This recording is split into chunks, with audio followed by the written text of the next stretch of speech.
So hey everyone, so welcome to another Surpnims interview with an Age Domains expert.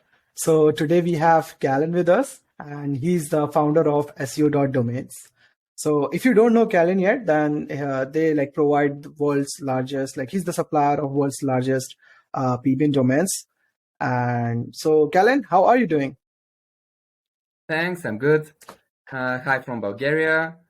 I am very happy to be here. I've been doing things related to SEO in the last 13 years, but in the last 7 years we specialized in providing PBN domains after our own PBN network got hammered by Google about 8 years ago. So then we decided that to scale things up, we'll become a supplier. To get out of the crosshairs for a bit, but that went pretty well. So now this is our main business. And yeah, we've been scaling in the domain industry. We own about 100,000 domains. Not all of them are SEO related. They're also good names and traffic domains, but the most part, maybe 40%, are SEO value domains that were used in the past and have more or less good backlinks. Oh, that's pretty nice. So Kalin, you are doing it for a very long time. So what's your specialty? You mentioned you supply domains for PBN, right? So do you also recommend those domains for money sites and 301? Yes, absolutely. Most of our domains end up being PBNs just because the less powerful domains are more common than the good powerful ones. Just the natural curve of things, but we also have strong domains, and I have seen some of our buyers have very good success with 301s and money sites. We recently tried a 301 ourselves that worked pretty well. So I think this is still a viable strategy. Okay, that's great. So do you also build sites yourself? You also use the domains for yourself, or you just sell to your clients? For now, we're just selling. We're thinking of trying to build ourselves, but it will be more for selling links than for doing any ranking and affiliate, because my team is very specialized in the domain side of things, which is evaluating domain, catching domains. We don't have really people who are good at building websites or making keyword research or all of this stuff that you need for affiliate. Mm-hmm. We may be semi-good at ranking stuff, but without making the proper research, affiliate is not easy. So for now, we're just into the domain selling and maybe in the future link selling business. Yeah, that's fine, and that's really good. And do you know, people have this question, age domains, age domains are very trendy these days. Like everyone is selling and everyone is using the domains, right? And they feel they are the best way to rank on Google, faster than new domains, right? So so what's your experience with them? Some people have this question, age domains are very risky. They don't rank for long term, and they just get tagged easily. They don't work every time. So what's your experience with that? Well, for me, SEO is just a numbers game. You have to try with a lot of websites on a lot of domains. I always like scaling stuff. This is maybe the reason why we have 100,000 domains. So for me, if you have 10 or 20 money sites on expired domains or using redirects or other ambitious strategies, some of them will work, and of course some of them will probably not work, but the ones will work will more than compensate for the ones that will not work, because a good money site on an age domains, or if a redirect succeeds, you will get 5x, 10x gain, while even if 2 or 3 others don't work, you don't really care, because the ones that don't work, they don't really take your time. You will focus on the ones that do work. So while you can lose a small financial investment, you will not lose a lot of time, and it's in the end the numbers are very much in your favor. Yeah. So these age domains, so do you recommend if anyone is building one website using age domain, because you said there's a risk, right? So do you think it's worthy to take the risk if he's building only one website? Yeah, I think so. After all, if it doesn't rank, you can just give it time and focus on the next website. But even if you focus everything on just one website, if you do the things right, the chances are really good. Uh, after all, I don't see how an old domain in the same niche would ever be worse than a new domain. Maybe if you're not successful at an old domain, the same website would not be successful in the new domain. Maybe Google doesn't like something about the website, um, or you just don't blend within the competition well, and Google just singles you out and sandboxes you. But I don't think that that the problem will be the old domain if it's just slowly repurposed well in the same niche. So it's just natural stuff. Okay. And so, like you are recommending people to use the age domains. So, like, what's the percentage of success rate do you think like age domains have? Like, some people say it's 50%, some people say it's like 80%. So, what do you think? Maybe something like 60-70%. And also success versus failure is just the failure is the expected result with a new domain. So it's gonna be a slow, difficult start with a new website on a new domain unless you just pour enormous quantities of content and links. New domains, they just start with this lack of trust. This is one of the basics of SEO to prevent spam. So the age domains gives you a much better chance. It's not like a guarantee. It's not always the same, but the times that it does work really well, which is what you should count, actually, the chances for the big win, not lose mentality. Okay, yeah, that I totally agree with it. And so, like, how do you evaluate your age domain? Like, if someone wants to build a website or if they want to use the domain for 301, so what's your vetting criteria? Like, how do you do that? Well, of course, we'll look at the domain should be clean. The link, most of all, the link profile should be absolutely natural. If it's going to be used for a 301, it's good for most of the links to point to the homepage, because this will make the redirect process easier. And the niche is important. For many buyers, also the country is important, but I also think this is overrated. I don't think it's actually it's actually effective to pay, let's say, 5 times as much for Swedish domains as from a UK one, just because there's a lot of demand and small supply for Swedish domains. But yeah, country is very important for the buyers. The niche, of course, is important. There I would agree that it's legit to pay 4 or 5 times as much for a finance or health domain than for a general one, of course. If you're using for a money site or 301, you want very good relevancy match.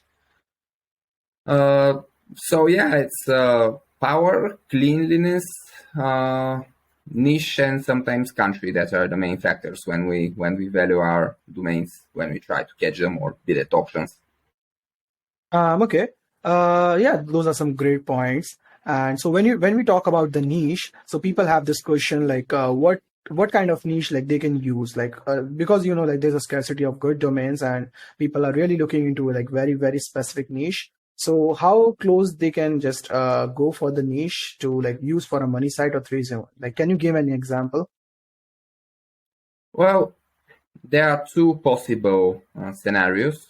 One is that you have already chosen your niche and you're looking for something as close as possible, and often you will not be able to find the exact same narrow niche. But the general ones should work. Of course, the closer the better, but general should be good enough. Let's say if you have a specific health niche, any health domain that is like not very different should work. The same with finance, the same with most other broad niches. Especially for 301, if it's a more branded domain, I think any domain should give a very good boost. And yeah, about the so the niche is, of course, the closer the better, but you can't always do it. But there's also another scenario where you just look at domains you can buy and choose the niche based on that. So you look at, let's say, 20 domains, and you see these 2 or 3 are actually very good niches, and I'm going to build the exact same niche website on this domain. So I know a lot of very successful affiliates who do this. So the domain choosing process with them is that they just look at a lot of domains in their own niches. They say, okay, this domain in this specific technology niche is very good for affiliate, or this specific health niche, or this specific finance niche. And then they make a very good niche website. But these are, of course, very experienced affiliates that have already many successful websites, that they have monitored also the successes of others, and then they can go with such a strategy. Like, this is not a newbie strategy, obviously, because you need to have very good experience with a lot of niches. Okay, and so Kalin, I have an example. So if I own a gaming website, right, and I need one domain, like either for building either for like 301 or just building another website, right? So can I use a political domain for it, like just because it has strong links? Do you think it will be like safe for me in the future? Like, can I use it? I have seen a lot of successes with using general domains, and we made a general 301 lately ourselves, which worked pretty well, but it was a very strong domain, DR70. So I think with enough power, and you can do anything if just Google catches on the redirect, then you get a lot of trust. But I think in this case, the transition should be a very slow one. Something that I have seen working, we tried ourselves, is to put your money site content on the domain that you're going to redirect, then put the canonical to your money site, and then wait for the links to appear in the Google Search Console, and then redirect. So this is some trick that you can just try to make the websites look the same for Google before the redirect, maybe bypassing some algorithmic filters. Other people just restore the old content and then very gradually change it. This is, of course, more time consuming. I have also seen an interesting strategy where you make a copy of the old domain from the archive on your subdomain or subpage. Subdomain, I think, is more common. You redirect to your subdomain, and then put a single link to your main domain just to pass the juice.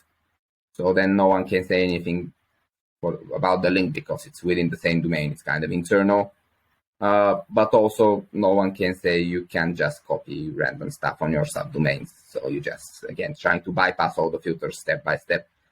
So yeah, I think different strategies. I think the strategy where you create a page where you announce that you acquired a domain and then redirect to this page to pass the link juice, this one I think got a bit overused. I saw it's not work with a tremendously powerful domain, so maybe there are some filters about this, but there will always be new ideas. There are a lot of ways to do this with the 301s. So I think that it will be hard for Google to make algorithmic filters to catch all the possible scenarios. And for manual tricks, I don't think anyone for manual penalties, I don't think anyone has ever been penalized for a redirect, because redirects are actually not forbidden by Google. Yeah, that's right. I totally agree with it. And so, Kalin, speaking of the vetting process, have you seen domains that were 301 in the past, and people say like those domains are not like valuable because Google has already passed the link juice to another domain and we can't reuse it? So what do you think about such domains?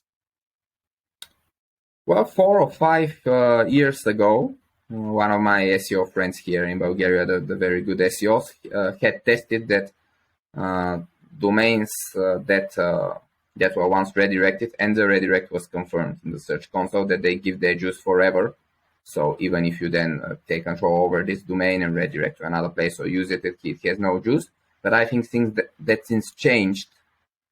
So now again, if you get a domain, even if it was redirected and confirmed or anything in the past, you get the juice again from the links. They are not permanently moved to the new domain. So I think that this changed over time, and now again it's the good scenario where the old redirects are not a problem.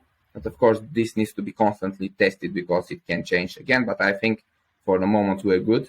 I see many buyers buying domains that have redirects in the past. Of course, we are talking about not SEO redirects, but natural redirects when just the websites changed the address and everything was absolutely white hat. They changed the address, redirected, and then abandoned the old domain. Then there was some downtime, and then you get the domain. And I think that the links are still there. And also, I think a lot of people, when they do the redirect, they don't confirm it in the search console. But I think even if they are confirmed, the links in the juice are still there. Maybe it will take a little bit of time to come back, but the links are still there, so it doesn't make sense for this not to work. Okay. Okay. Just a second to turn off my phone. Okay. Yeah. Sure.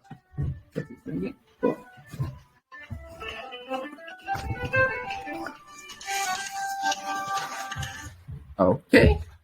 Yeah. Okay. Those are some like great ideas, right? And so I think there's one more vetting criteria which is like quite common, and like people are usually very afraid of that. Like, so it is about the trademarks. So what do you think? Yeah. What's your experience with trademark domains? I think many people are afraid to buy those, right? Well, I think this problem is a bit overblown.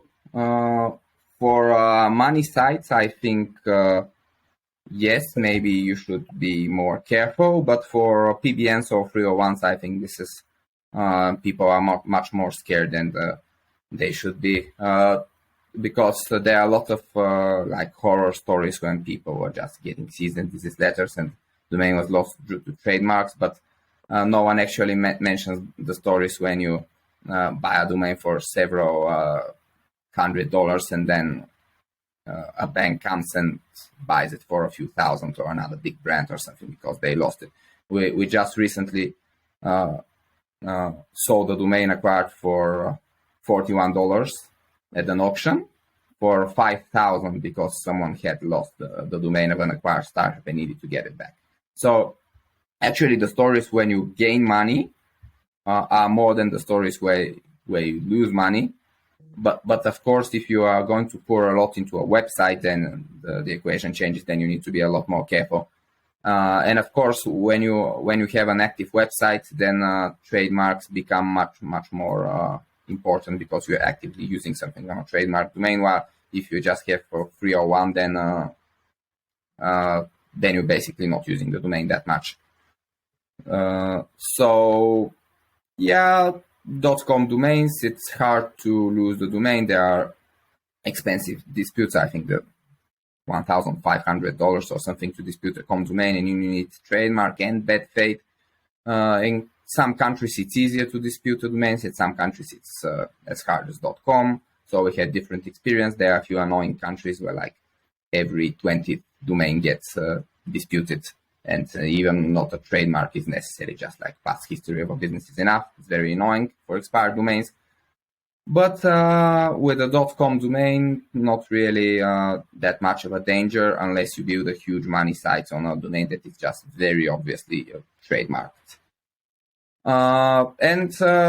If you get a cease and desist letter for just a domain, not a website. So, for example, you did a 301 or just a PBN or just didn't develop the website yet, it's not the end of the world. Just try to negotiate your way out of this. Before you made an actual website in the same class that the trademark is, you haven't broken any law, so you have a good negotiating position because the disputes they take fee money and lawyer money and a lot of time, like months, so no one really wants to dispute your domain. Cease and desist letters from brand protection are just meant to scare you into giving the domain for free, and you should just stand your ground and say, for example, this domain was acquired at a cost and I want this cost reimbursed, and the cost can be like $500 or something, or it can be whatever you paid at auction. You just try to not not sacrifice everything. Cease and desist letters are not the end of the world.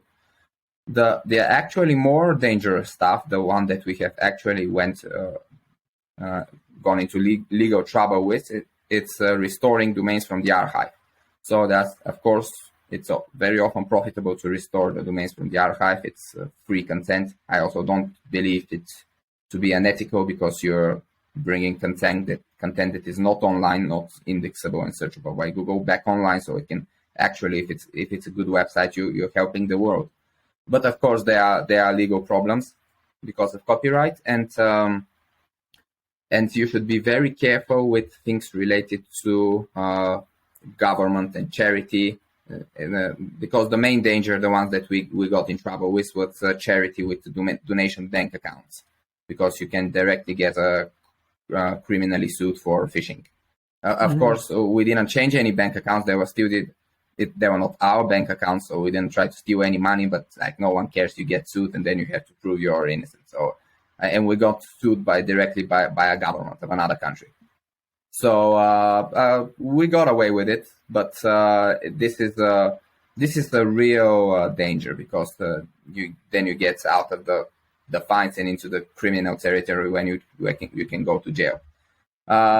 So if you restore websites from the archive, just clean everything connected to money, bank accounts, PayPal buttons, everything that is financially connected. You have to remove very carefully. Just run side-wide searches and all of this, because this is actually where you can get into very deep shit. While the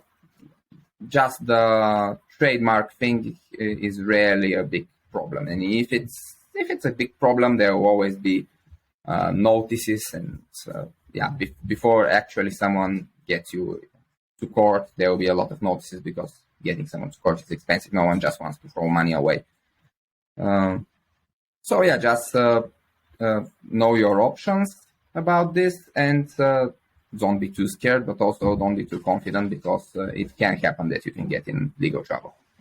Yeah, that's totally right. And because like the trademarks, like if a domain has trademark, and like using it for like building a website, which is like very active on the web, so it is like a bit risky than using the domain for 301, because I have personally seen like if someone is using the domain for 301, then it is like has a very low risk, even if the trademarks is active, right? And like if someone is just copying the content from archive, then it's a issue as well, but it's a different kind of issue other than trademark. So yeah, like Yes. I totally agree with you with it. And so let's move to next question. Kalin, like have you seen like whenever you like buy any H domain and you put it into the Google Search Console, and then you don't see any backlinks in it? Like, have you had such experience? We don't put our domains in the console because there's so many that it will be a massive fingerprint. So it should be our buyers that potentially could have this problem, but I didn't have any complaints about this specifically. And the most common thing is that sometimes there's a domain with a non-page penalty, which we refund or replace, and this is the only kind of complaints we have and handle. That's of course very rare, because we try to check all the domains, but of course some can slip, or the archive is also not perfect. We try to get only index domains when we get them, which is kind of guaranteed that it's more or less okay. Actually, a lot of our buyers in more spammy niches, specifically the South Asian ones, so like people who do ranking in countries like Thailand, Indonesia, Vietnam, Korea, China, they buy very spammy domains. So for them, if the domain is in the index, if it was a PBN before, whatever, they don't care. They just buy it and use it, which is a sign that this may not be such a problem, that we, European and American buyers, we mostly look at very clean domains. But I think some domains that have been used as PBNs in the past can at least be reused as PBNs again. If they're indexed, then Google doesn't know that it's a PBN, because Google, if it's not, it's a PBN, it's an instant penalty. So yeah, I think that that when you buy an index domain, especially for PBN, you're safe. Of course, if it's for money site or 301, then you should be a lot more careful because you're directly inheriting those links. And then you should look definitely at a clean domain. But the specific thing that links not appearing, I don't think it's that common, because then we would get complaints for so many sold domains. They haven't been any complaints for this specifically. Okay. Yeah, I think like if you have not checked yourself, then maybe like it's not a problem. Like I guess like people don't have a problem like if they are not showing. So maybe though the links will show up like eventually like when you start using the domain, right? So Yeah. okay. So Kalin, like when you use any domain like for building a money site, like do you expect that one should build links as well? Yes, I think links should be built. Basically, the more links, the better. If you have an effective way to build links, just build them. And for Google, the natural thing is to see links being added constantly. So a constant flow of new links and a constant flow of new content is the ideal situation for Google. So if you build a new website, upload a bunch of content, and then no links, for Google, this is the signal that your content sucks, which may be true if you're just filling it with affiliate content, but you should give Google the impression that your content is good, and the verifier is links for Google. So you should always build links. If you have new content, new links. Even if you don't have new content, new links, but it's good to have a stream of new content and new links if you have the budget for this. The opportunity, it's always be the best way. Yeah, so like people build like websites on H domains, and like some people just don't do link building, and they feel like the H domain itself should rank on the top. So like if someone is not building links, then do you think it will like affect it will affect rankings? I think that it might still work, because we don't know it as a general rule that that people should build links. I mean, it's not in the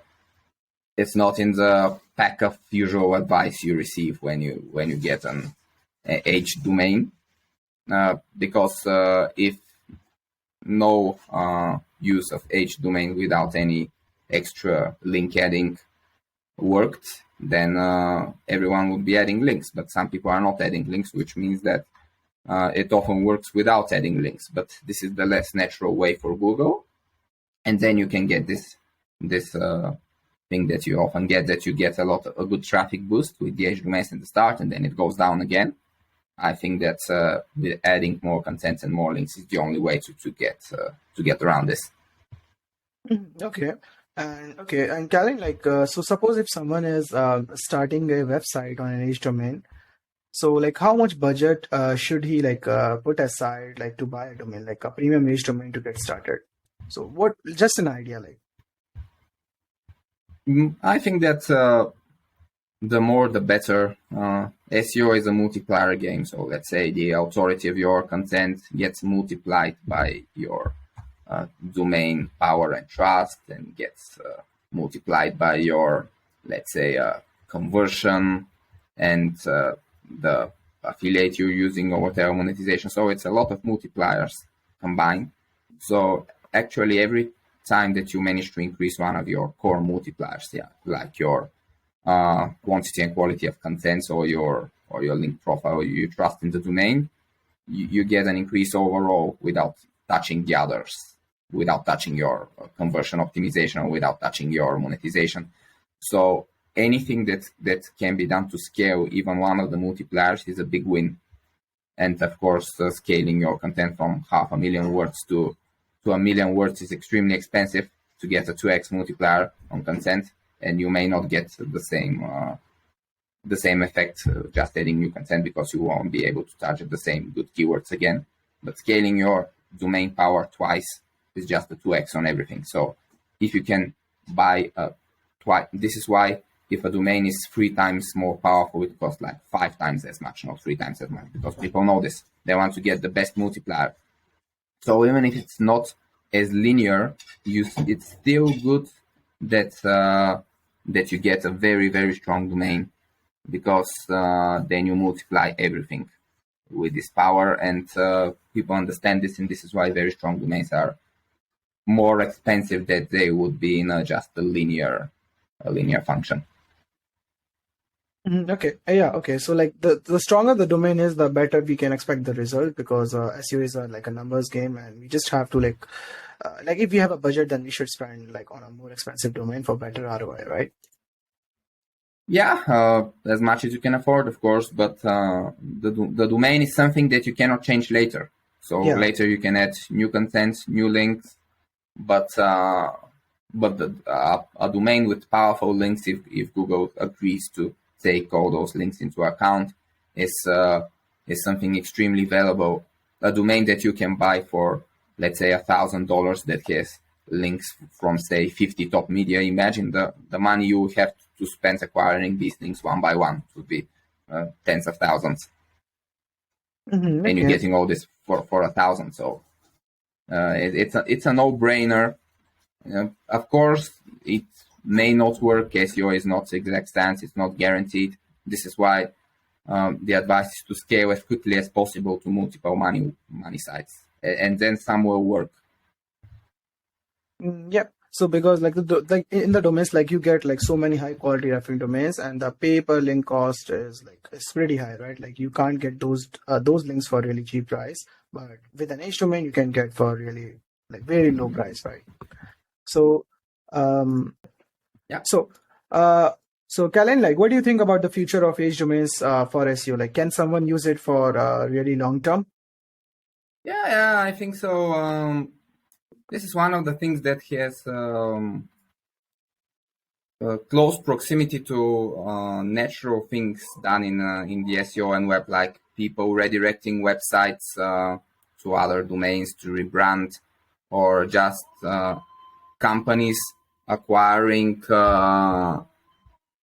domains not for the idea of SEO value, but because of the good name, but domains that were used before. And it will be very hard for Google to differentiate between these cases and SEO use. When you have natural use to cover up your ass, then it's much safer. This is why also PBNs restored from the archive are extremely safe, I think, long term, because for Google it's very hard to understand that this is not the old website. So I think that the first thing that will get touched by Google is niche edits, which is the most unnatural thing, and maybe then excessive guest posts, and H domains will be healthy long after these are touched by Google. Okay, yeah, that's true. I totally agree with you. Like H domains like have a very bright future, because I don't think like Google can just differentiate between the original usage of a domain like by a big company, or like versus the someone like SEO like us using the domain, right? Yeah, it will require a lot of manual work, and it's not it's not cost effective. Yeah, it's not just So okay, so Kalin, this is the last question for this interview.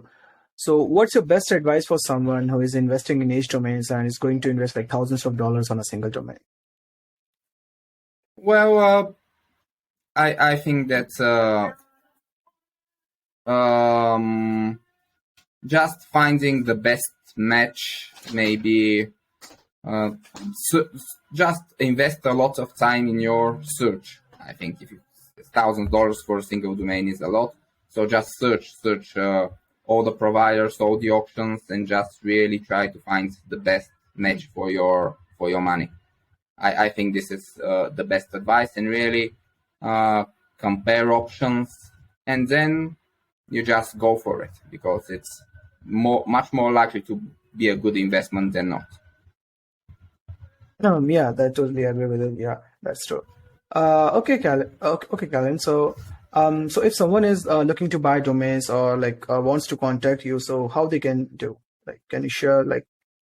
Well, SEO.domains, or they can personally contact me on Facebook. We have a lot of diverse domains, from $30 to $200,000. So it's quite a big price range. Also, a lot of niches countries are biggest asset is diversity in our marketplace. So yeah, visible buy now prices, easy process. At SEO.domains, after creating a free account, you can search about country, niche, TLD, or possible combinations, keywords, anything. So you can just dive into this diversity. Okay, that's pretty good. So guys, like if you want to buy any domains or like wants to contact Kalin, you can just visit his website, SEO.domains. And if you have any questions, you can just drop in the comments and let us know and we will reply back to you. Okay. So Kalin, it was a nice session with you and thank you so much for coming here and sharing all your strategies and like knowledge about the age domains. So it was so amazing. Thanks for having me. It was great. Okay. So thank you, Kalin. Like I wish you an like amazing day. So bye. You too. Bye.